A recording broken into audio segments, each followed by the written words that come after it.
Mateus 15, 21 a 28. Assim diz a palavra do Senhor. Partindo Jesus dali, retirou-se para os lados de Tiro e Sidom. E eis que uma mulher cananeia, que viera daquelas regiões, clamava: Senhor, filho de Davi, tem compaixão de mim. Minha filha está horrivelmente endemoniada. Ele, porém, não lhe respondeu palavra. E os seus discípulos, aproximando-se, rogaram-lhe: Despede-a, pois vem clamando atrás de nós. Mas Jesus respondeu: Não fui enviado senão às ovelhas perdidas da casa de Israel. Ela, porém, veio e o adorou, dizendo: Senhor, socorre-me. Então ele, respondendo, disse: Não é bom tomar o pão dos filhos e lançá-los aos cachorrinhos. Ela, contudo, replicou: Sim, Senhor, porém os cachorrinhos comem das migalhas que caem da mesa dos seus donos. Então lhe disse Jesus: Ó mulher, grande é a tua fé, faça-se contigo como queres. E desde aquele momento, sua filha ficou sã. Vamos orar mais uma vez. Senhor, eis aqui a tua palavra, eis aqui a minha pessoa.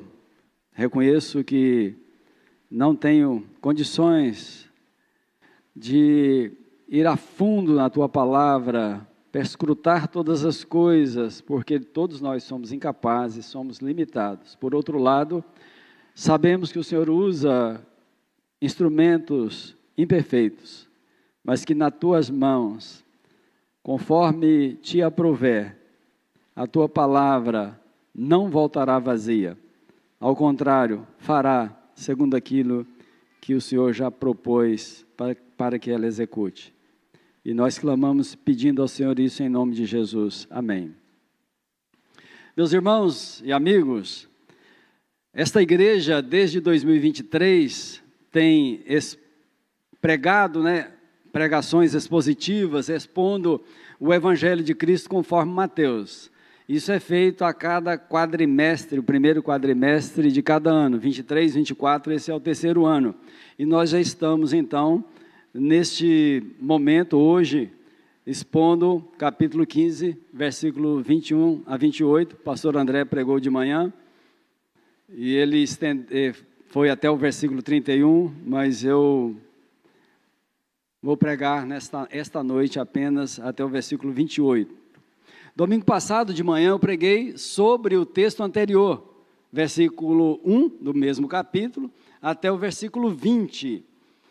E dentre os vários aspectos abordados, nós vimos que Cristo, diferentemente dos escribas e fariseus, considerou que toda comida é pura e, portanto, comer sem antes lavar as mãos não altera em nada, não contamina a ninguém.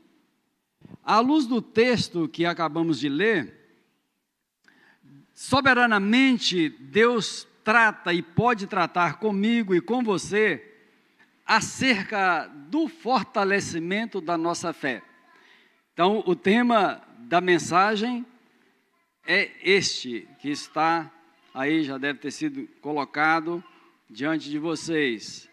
O tema acerca da nossa fé. Perseverar na fé promove o seu fortalecimento. Perseverar na fé promove o fortalecimento da fé. E, em primeiro lugar, como Deus pode fortalecer a nossa fé?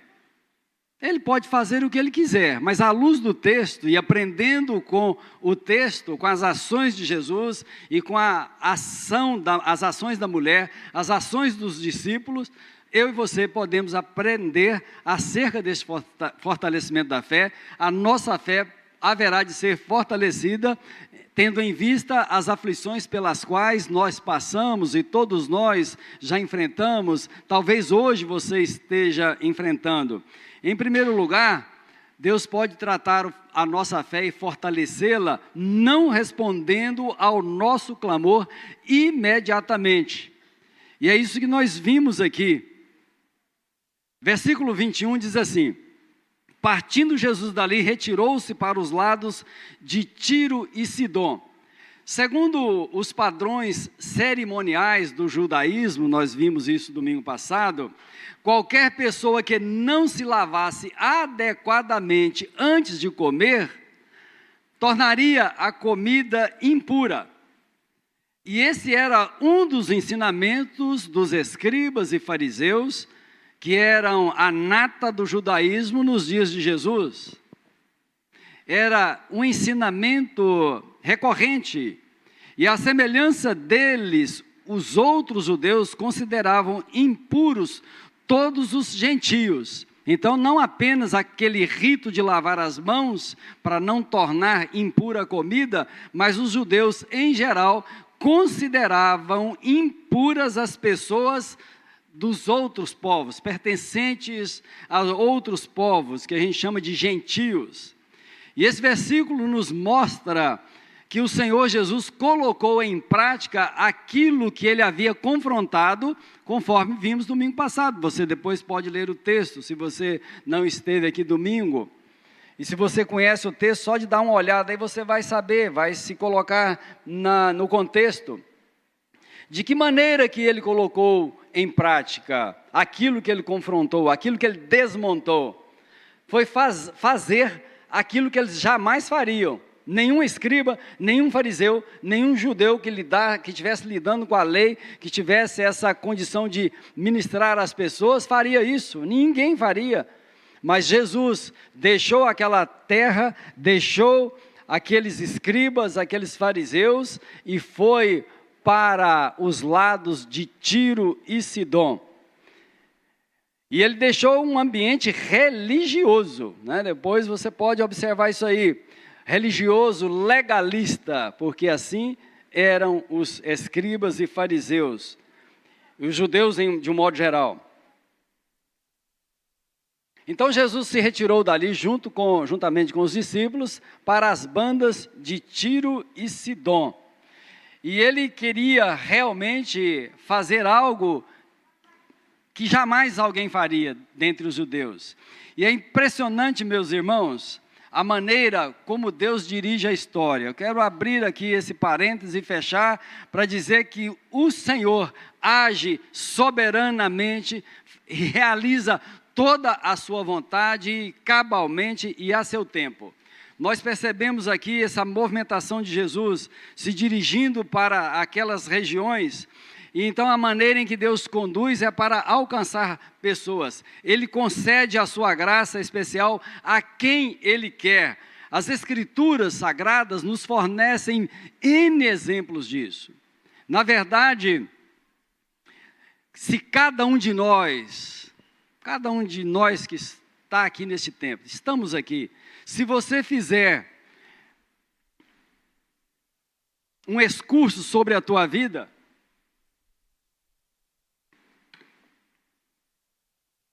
você constatará as muitas ações de Deus que culminaram naquele tempo preciso em que você foi alcançado pelo Senhor.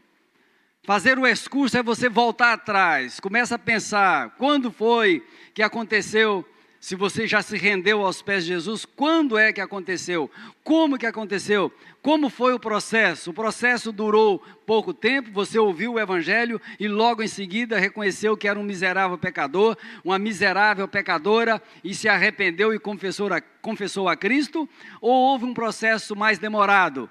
O meu processo demorou 33 anos ou mais. Se eu considerar apenas o tempo de vida, desde o nascimento até o dia que isso aconteceu, foram 33 anos.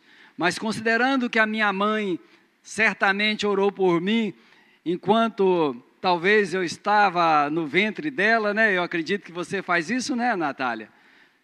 Talvez lá na simplicidade da minha mãe, na roça, talvez ela não fez isso, mas ela foi uma mulher de oração, intercedeu pelos seus 10 filhos, dentre os quais eu fui o antepenúltimo.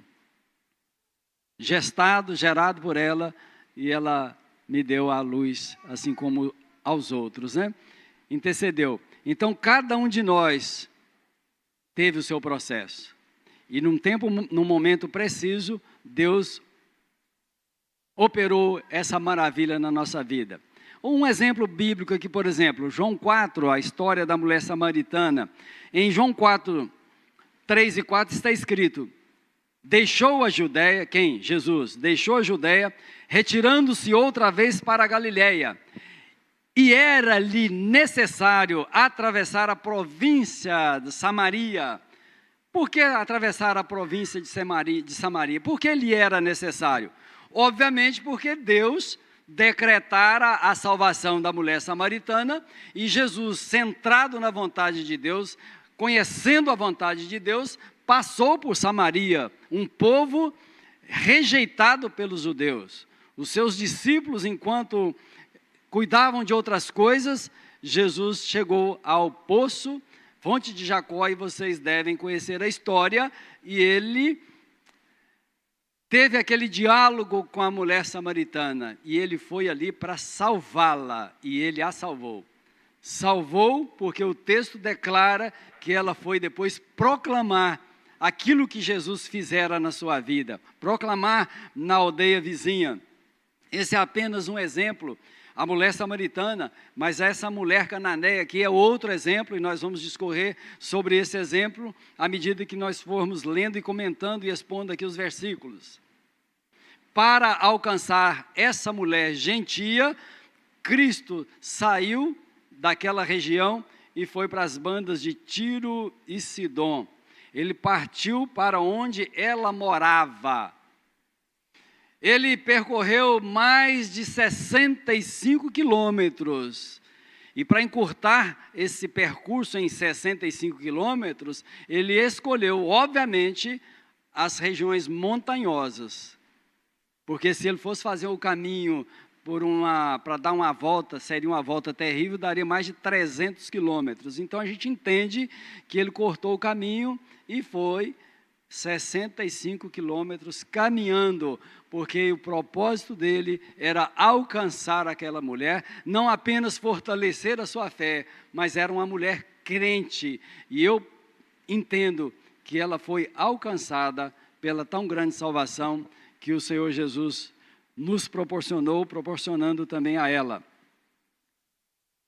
Depois dessa longa viagem, irmãos, é natural que Jesus, ao entrar em uma casa, conforme Marcos registrou, passagem paralela, capítulo 7, Marcos registrou que ele entrou em uma casa, e ele queria, lá está escrito que ele queria não se revelar, né, ficar oculto. Óbvio, estava muito cansado, poderia descansar, claro, natural, mas a passagem que nós estamos tratando, lidando com ela, é a de Mateus. Mas tem essa passagem paralela que fornece esse detalhe, e é importante a gente atentar para ele. Então, o texto nos dá a entender que ela alcançou os discípulos, porque ela ouviu falar como? Nós não sabemos, Mateus não entra, nem Marcos, não dá detalhes, mas ela ouvira falar, está escrito isso, né? E ela foi à procura de Jesus.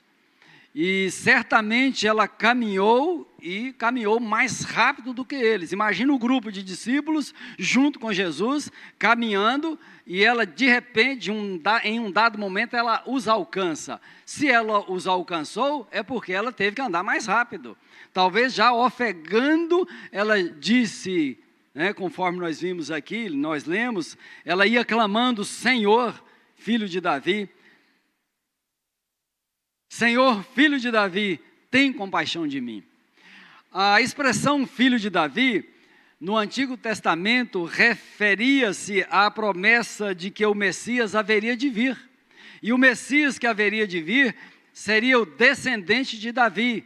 Por que Davi? Porque Davi foi o rei segundo o coração de Deus, e Deus prometera a ele que de Davi é que viria o rei, que seria rei sobre todos e sobre tudo, ao longo do tempo, em toda a eternidade, né? Porque ele veio cumprir a sua missão, morreu e foi crucificado, morreu, sepultado, ao terceiro dia ressuscitou, ascendeu aos céus, está à destra de Deus, de onde ele virá para julgar vivos e mortos. Então esse Cristo é rei sobre toda a terra, sobre todo o universo. Isso é maravilhoso, meus irmãos, porque essa mulher gentia entendeu que Jesus Cristo era o Messias prometido. Ao passo que os religiosos, escribas, fariseus e outros judeus, os sacerdotes, sumo sacerdote, não entenderam isso. João registrou, está lá em João 1,11, Jesus, veio para os seus, mas os seus não o receberam. Mas todos quantos o receberam, deu-lhes o poder de serem feitos filhos de Deus, a saber, os que creem em seu nome. Embora ela habitasse em uma terra nunca percorrida por Jesus, Jesus foi ao encontro dele. Essa foi a primeira vez que Jesus foi às bandas de Tiro e Sidom, e foi a última também. E talvez você poderia perguntar, mas por que Jesus não pregou por essas regiões?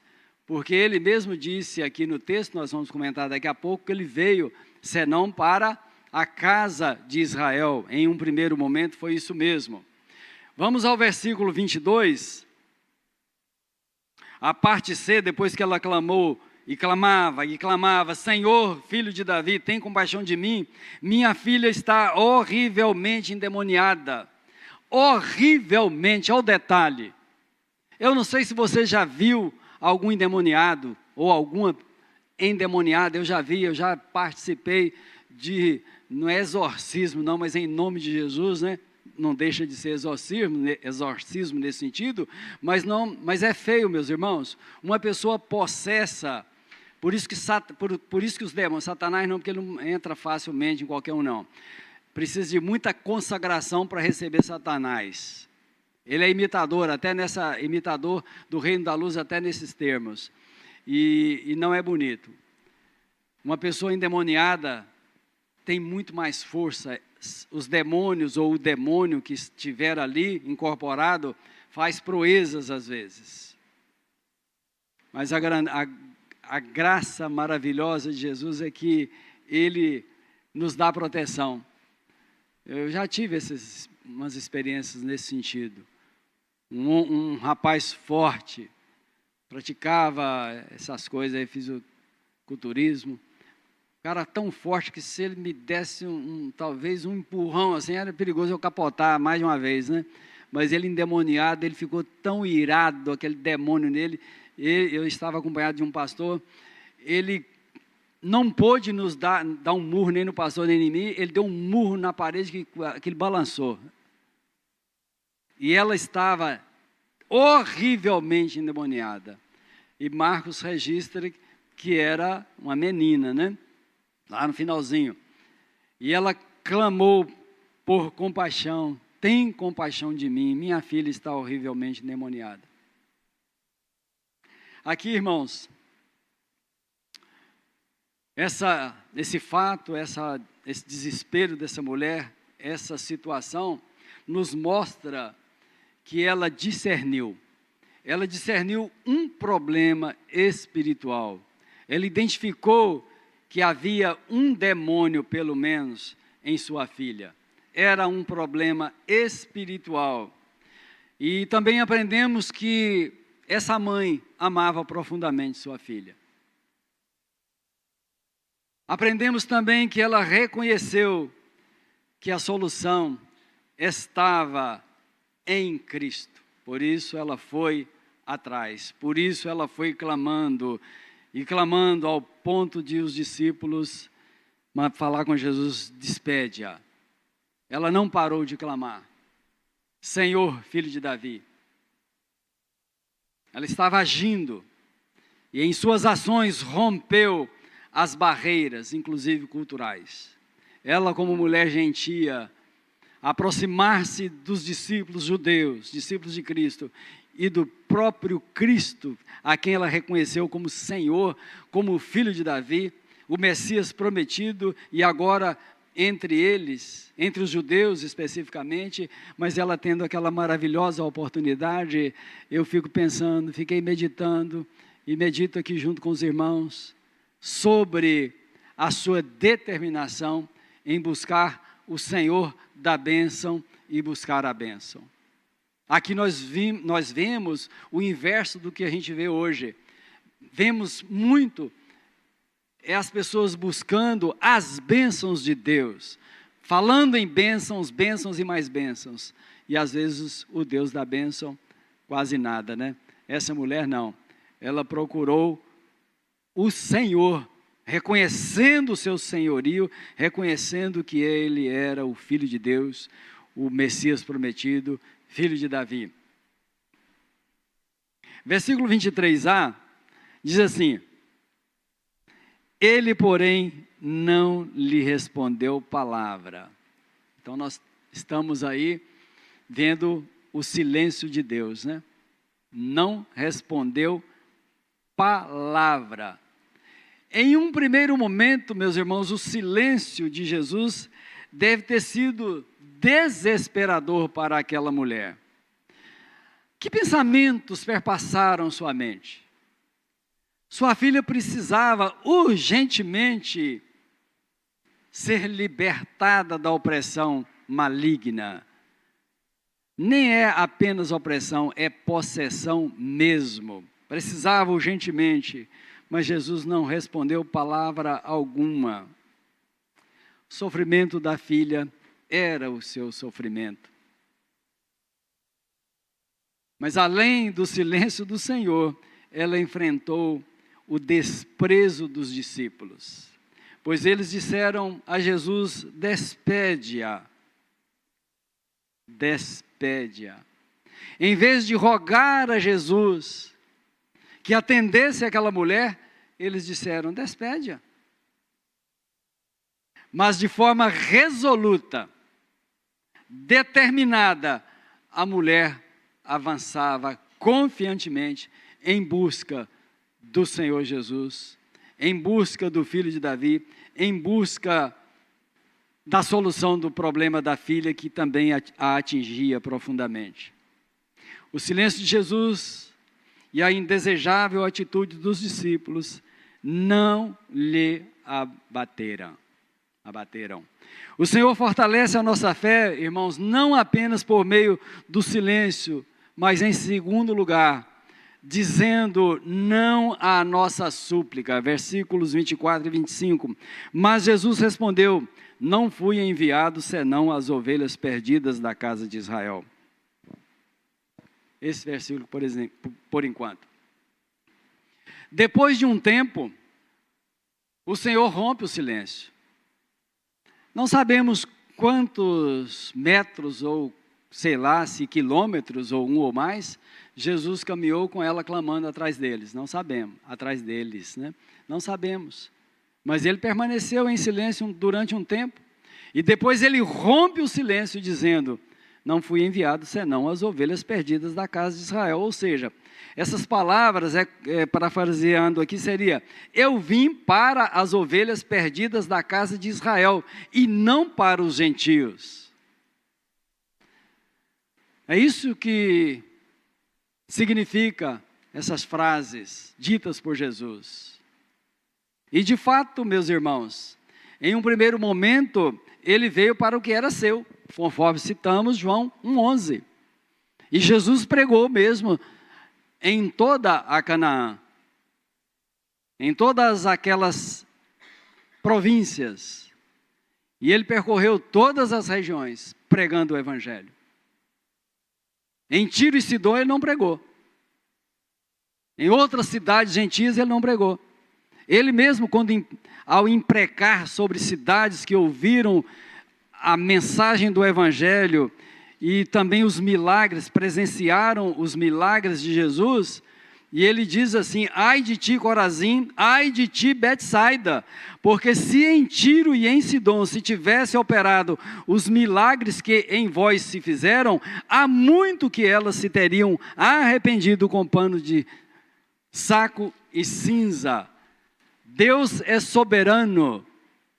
e ele faz a sua vontade. Ele, Jesus, estava centrado fazendo a vontade de Deus, o Pai.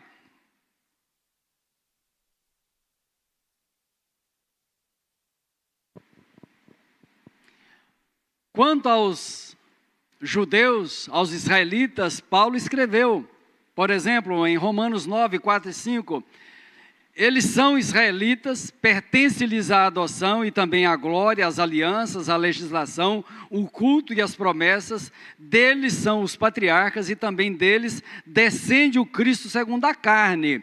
Isso é fato, irmãos, isso é incontestável. Por outro lado, havia uma promessa feita a Abraão, que haveria, ao ser cumprida, alcançar os gentios, pessoas de todo o mundo, inclusive do Brasil, nós, porque dentre as cláusulas da aliança lá de Gênesis 12, é que em ti, Deus dizendo a Abraão, em ti serão benditas todas as famílias da terra. Mas Jesus pregou apenas naquelas regiões, e ele preparou os discípulos para que depois pudessem continuar proclamando o evangelho a outros povos, e sobretudo ele levantou a Paulo, depois de mais ou menos 5 anos depois da sua ascensão aos céus, ele teve um encontro pessoal com Saulo de Tarso, na estrada de Damasco, e interceptou o seu caminho, e se revelou a ele, e Paulo, atônito, confessou a Cristo, porque ele disse assim, quem és tu, Senhor? E ele disse, eu sou Jesus a quem tu persegues. E ali Jesus deu uma ordem a ele, vai, deu o endereço, a rua chamada direita, faz isso e isso, alguém irá ter com você e imporá as mãos sobre a tua cabeça, orará, e a gente sabe da história, caíram dos olhos dele como que escamas, e ele passou a enxergar, não apenas com os olhos físicos, mas enxergar a grandeza desse Jesus com quem ele teve aquele encontro, e durante aqueles 3 dias que ele ficou ali aguardando a chegada do enviado de Jesus, certamente foram 3 dias de consciência sendo ali maquinando, falando, pensando em tudo que ele fizera, perseguição, porque Jesus disse, eu sou Jesus a quem tu persegues. Foram 3 dias, talvez de pranto nos 3 dias, de choro, de lágrimas, se derramando e reconhecendo os seus pecados, e tornou-se um instrumento nas mãos de Deus para alcançar todos os povos do mundo da época, praticamente todos. Versículo 25, ela, porém, veio e o adorou, dizendo, Senhor, socorre-me. Ela, porém, é importantíssimo notarmos o que isso significa. Mediante a fala de Jesus, se fosse eu e você, o que faríamos? Será que comportaríamos dessa maneira? Está me rejeitando? Já ficou em silêncio, e quando rompe o silêncio, não faz nada? Ela o adorou. Aprendemos, irmãos, que nós não temos que questionar a Deus. Nós precisamos nos considerar não apenas como servos, porque a palavra doulos, que é traduzida no Novo Testamento para servo ou servos, significa escravo também. Pode ser traduzido como servo e também como escravo. E nós somos escravos de Cristo. Por quê? Porque o escravo não sabe, ele não tem direito de ficar questionando nada, de escolher nada, eu quero fazer isso, não. O Senhor é Senhor sobre a nossa vida e Ele determina, está determinado em Sua palavra. Compete a mim e a você obedecer a Ele. Ela, porém, veio e o adorou. Adorou. Que exemplo de resiliência e perseverança para nós. Ao ouvir o não de Jesus, em vez de desistir, de retroceder, ela avançou, o adorou e continuou com a sua súplica: socorre-me. E ela o fez humildemente, prostrada, em reverência ao Senhor, Filho de Davi, o Messias. Enquanto ela persistia, o Senhor trabalhava em favor do fortalecimento de sua fé. De que maneira? É o que veremos no terceiro ponto. Jesus prova a fé dessa estrangeira, versículos 25 e 26. Versículos 26 e 27. Então, ele respondendo disse: não é bom tomar o pão dos filhos e lançá-los aos cachorrinhos. Ao silêncio de Jesus, seguiu-se uma negativa. Não é bom tomar o pão dos filhos e lançar aos cachorrinhos. Não é bom, uma negativa. O Senhor estava conduzindo o diálogo em um tom manso. Dependendo da maneira em que a gente lida com o texto, não sei o que já passou pela sua cabeça de alguns de vocês, quando leu esse texto pela primeira vez. Mas o Senhor estava conduzindo o diálogo em um tom manso, ornamentado com profundo amor para com essa mulher. Por que nós podemos afirmar isso? Porque Cristo é todo amor. Deus é todo justo, é todo amor.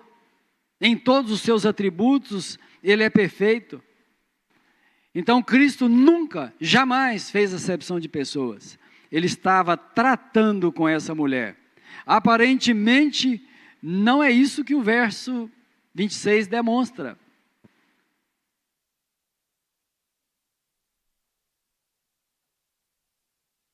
Quando ele disse: não é bom tomar o pão dos filhos e lançá-los aos cachorrinhos. Os judeus, irmãos, frequentemente referiam-se aos gentios como cães, um termo pejorativo. E aqui era cão vira-lata mesmo, que virava lixo, etc. Desprezavam mesmo. Termo pejorativo utilizado por um povo que achava-se exclusividade de Deus. Os judeus tinham isso mesmo. Em João 8 foi uma discussão que durou aí, está registrada em mais de 40 versículos, só questionando a Jesus. Jesus sendo confrontado pelos religiosos, de novo, escribas e fariseus. E eles, em um determinado momento, disseram: nós não somos bastardos, nós somos filhos de Abraão. Aí Jesus os repreendeu: se vós fosseis filhos de Abraão, farias as obras de Abraão. No entanto, vós sois do diabo. Ele é que é o vosso pai. Vocês estão achando que são filhos de Abraão, são filhos da promessa, o vosso pai é o diabo. Então, irmãos, essa exclusividade, esse entendimento, essa maneira de se comportar dos judeus foi terrível. Mas Cristo empregou um termo, o termo kinarios, que é o diminutivo para cachorro, diminutivo de cachorro, né? Significando cachorrinhos. Cachorrinhos de estimação. E o propósito de Jesus não era dificultar a situação de sua interlocutora, não era isso, mas sim conduzi-la a patamares cada vez mais elevados quanto à sua inabalável fé. Esse era o propósito do Senhor, o reconhecimento dela de que Cristo era digno de sua adoração, e ela demonstrou isso. Então Cristo estava fortalecendo mais e mais a fé daquela mulher gentia, desprezada pelos judeus, uma mulher que jamais seria a ela revelado a Cristo por meio dos religiosos do judaísmo, jamais. Então, tendo Jesus acabado de proferir as suas palavras, ela toma o turno da fala e mais uma vez, prostrada perante o Senhor, humilde e confiantemente utilizou a ilustração acerca dos cachorrinhos, replicando, versículo 27, sim, Senhor, porém, os cachorrinhos comem das migalhas que caem da mesa dos seus donos. Sim, Senhor. Sim, Senhor. Eu sei o meu lugar. Eu sei, Senhor, o meu lugar. Eu não tenho o direito de reivindicar nada do Senhor. Não tenho. Mas eu estou certa. Com essas palavras ela estava dizendo, eu estou certa de que os cachorrinhos comem das migalhas que caem da mesa dos seus donos. Ela, além de aceitar humildemente a sua condição, além de saber e aceitar humildemente a sua condição em relação aos de Israel, ela estava convicta de que as migalhas vindas do Senhor seriam suficientes a ela e à sua filha. Ela estava certa de que as migalhas vindas da parte de Deus, da parte de Cristo, o Senhor, seriam muito mais importantes do que os banquetes que outras pessoas poderiam, se é que poderiam oferecer. Isso pode ser aplicado a nós. Os banquetes do mundo não devem jamais ser comparados por nenhum de nós, nem com as migalhas que vierem da parte de Deus. Porque na mão de Deus, o pouco é muito. O pouco de Deus pode te satisfazer. Pode me satisfazer. No entanto, no que diz respeito ao relacionamento com Ele, nós precisamos almejar mais, avançar mais, crescer mais na fé, crescer mais na graça e no conhecimento do Senhor. Não apenas um conhecimento intelectual, de ouvir falar, mas conhecer de fato e de verdade. Como Jó testemunhou, né? Antes eu te conhecia de ouvir, agora os meus olhos te veem. Conforme Charles Swindoll, Cristo amou a resposta dessa estrangeira, pois era exatamente a resposta que ele queria extrair dela. Swindoll disse essas palavras e mais as que lerei agora. Palavras dele: com um sorriso largo no rosto, o Senhor não apenas deu à mulher uma oportunidade perfeita para demonstrar sua fé, mas também expôs as falhas dos preconceituosos típicos, os preconceitos típicos dos judeus. E agora, esse comentário é acerca dos discípulos. Preconceituosos, porque não deram atenção à mulher. Ao contrário, queria tirá-la do caminho de Jesus. Então, Swindoll traz essa contribuição para nós.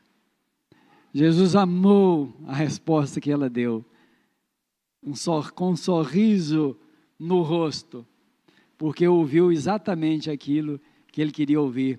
E Cristo conduziu os atos e as coisas que aconteceram, ele foi conduzindo e criando as circunstâncias e agindo de forma tal que ela, em sua fé, agisse também, contribuindo para que ela crescesse na fé, e ela cresceu.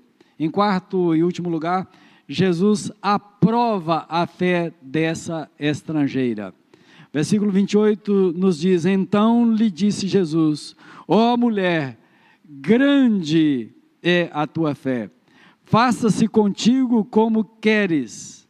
E desde aquele momento, sua filha ficou sã.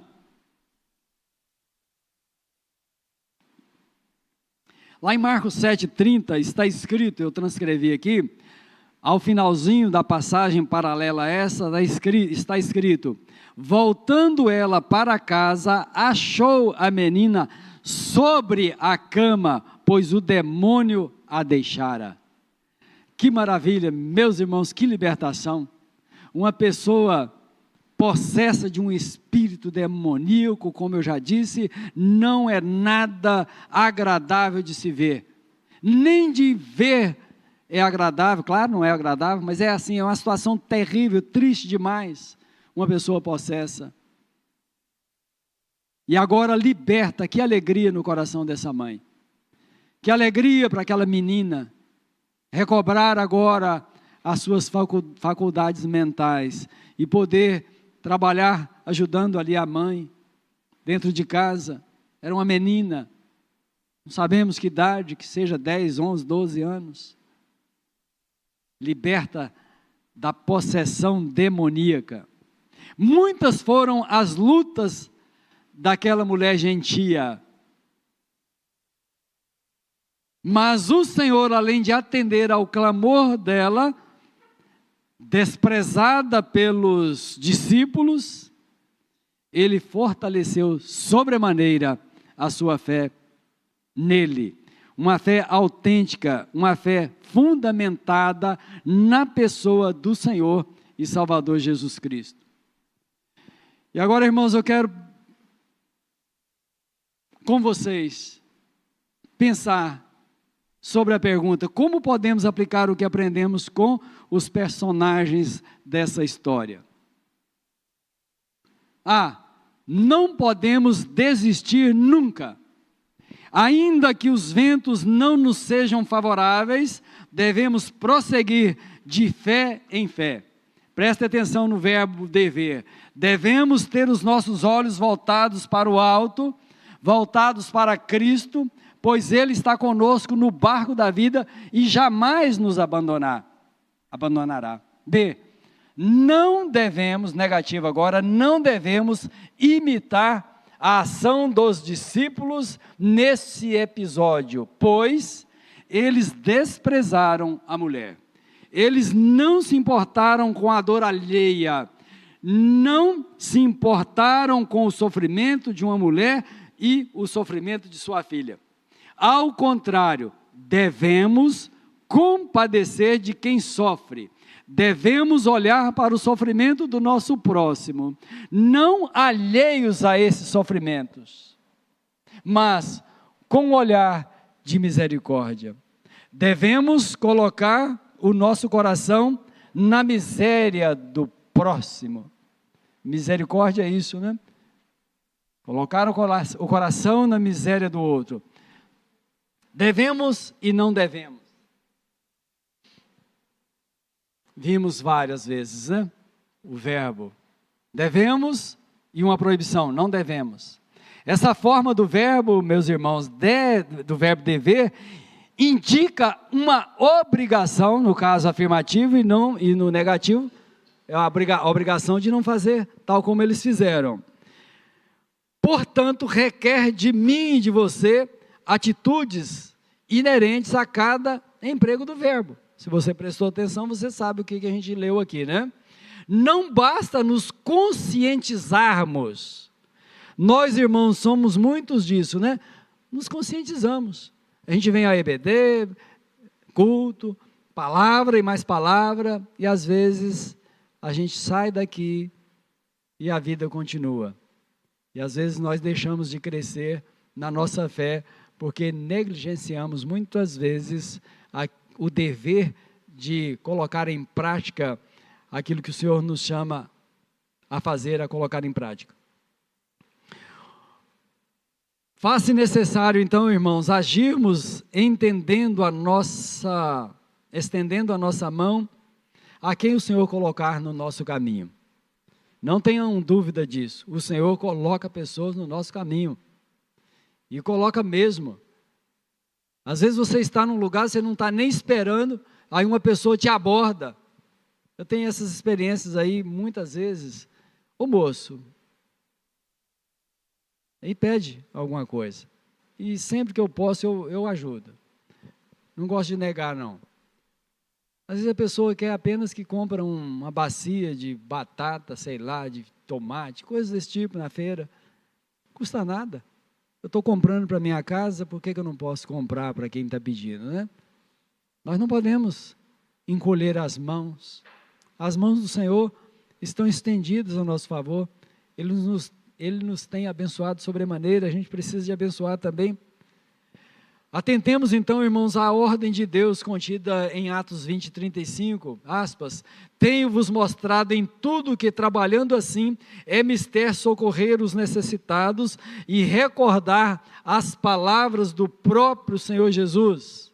Mais bem-aventurado é dar que receber. Letra C, quanto às aplicações, perseverar na fé, mesmo quando Deus manter-se em silêncio. Deus está em silêncio na tua vida em relação a algum pedido? Mantenha a tua fé, não esmoreça. Deus quer fortalecer a tua fé, não esmoreça. Olhe para Ele, continue, persista, olhando para cima, olhando para Cristo. Ele é o autor, Ele é o consumador da fé. É possível que todos nós já experimentamos a imediata resposta do Senhor em algum pedido. Não é possível? É possível sim. Você pede algo que você tem certeza que não é nada de errado, claro, orar, coisa errada, ninguém vai orar, né? Acho que não, né? Acho que aqui na IPJC não tem isso não, né?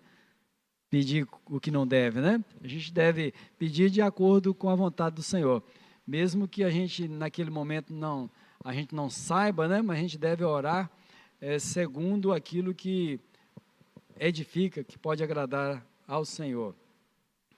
Então é possível que você já tenha experimentado, Deus te respondeu imediatamente, mas com certeza é possível que você, se é com certeza, né, você já deve ter experimentado o silêncio de Deus. Agora, se esse silêncio for para fortalecer a tua fé, a nossa fé, mantenha-se firme.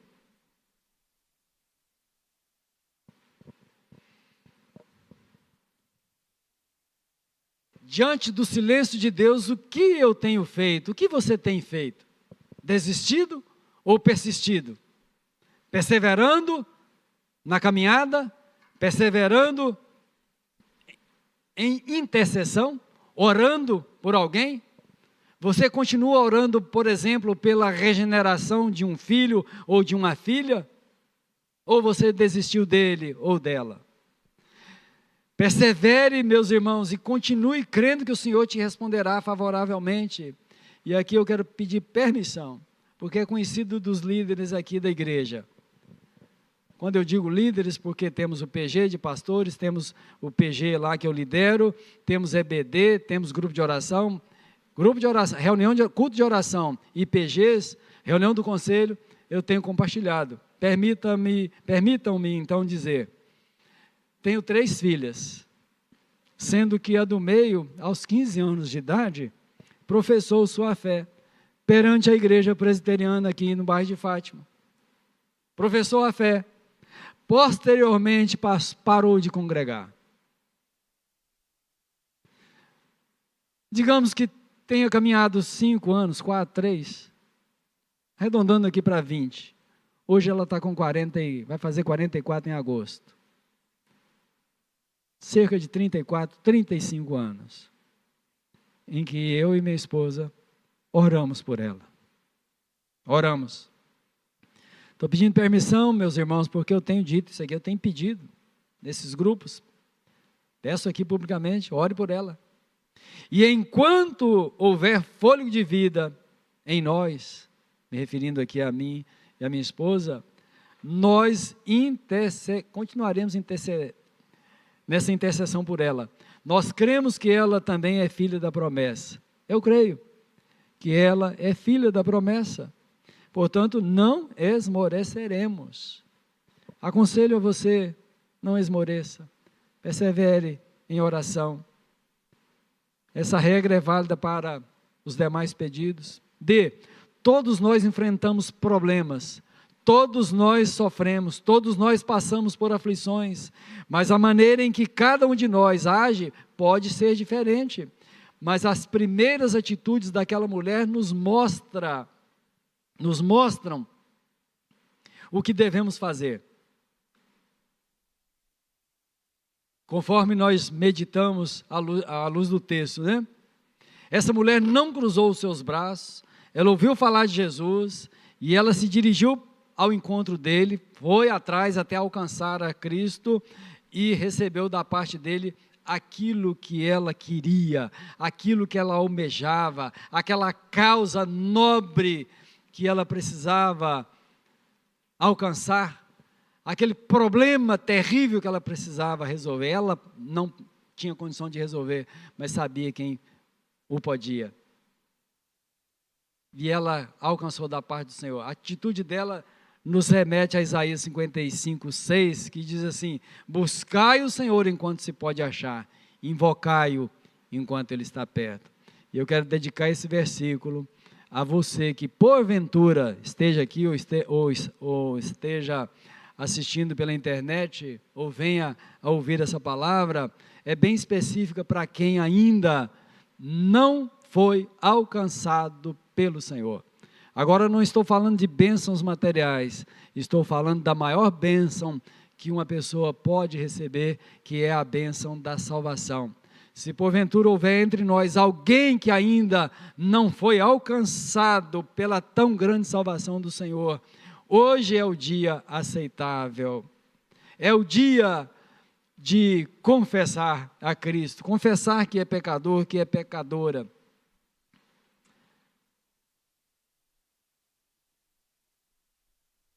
Se você não tem certeza da tua salvação, você está em perigo. Grande perigo. Porque partindo desse mundo, expirou, já está definido o lugar em que, não gosto de usar o verbo passar a eternidade, ninguém vai passar a eternidade, né? A eternidade não se passa, ela não tem jeito, é eternidade, mas ir para a eternidade, salvo ou perdido? Essa é a pergunta que merece uma resposta e com muita responsabilidade, certo de que, e estamos certos disso, né, que a salvação vem de Deus. Ninguém pode reconciliar-se com Deus, mas é Deus quem reconcilia o pecador consigo. Mas esse pecador pode atender à voz do Senhor nessa palavra: buscai o Senhor enquanto Ele pode ser achado, invocai-o enquanto Ele está perto. Assim, se hoje ouvires ou ouviu a voz do Espírito Santo, não endureçai o teu coração. Ao contrário, renda-se aos pés do Senhor e confesse que você precisa dele desesperadamente. Confesse que você é um pecador. Confesse que Cristo é Deus e que Ele é o único mediador da tua salvação. Confesse os teus pecados e arrependa deles e creia no Evangelho. Creia em Cristo.